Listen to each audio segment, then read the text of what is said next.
Bonne nouvelle, l'économie américaine a généré 313 000 emplois non agricoles le mois dernier, là où le consensus n'en anticipait que 205 000. C'est donc largement meilleur que prévu et surtout cela confirme que l'économie américaine est en très bonne santé. En revanche, le taux de chômage lui est resté stable à 4,1% alors qu'un recul de 0,1 point était attendu.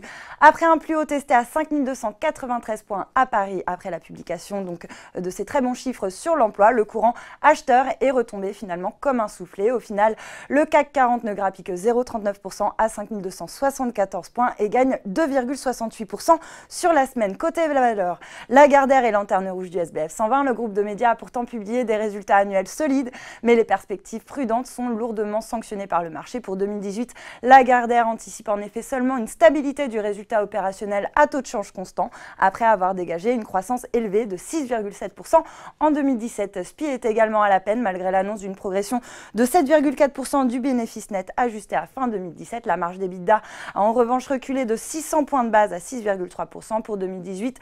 SPI vise notamment une hausse de plus de 7% de sa production à taux de change constant et une amélioration de sa croissance organique. La marge d'EBITDA est attendue à 6% ou plus, une prévision moins ambitieuse que prévu par le marché qui tablait lui sur une hausse de 6,3%.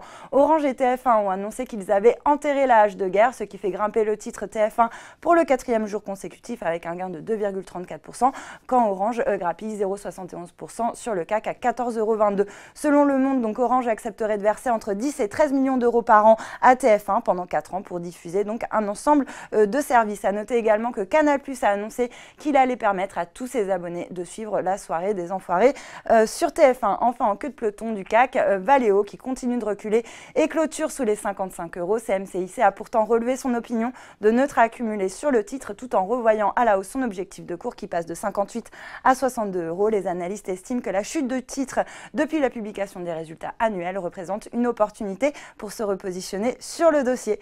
Voilà, c'est tout pour ce soir, mais n'oubliez pas, toute l'actu éco et finance est sur Boursorama.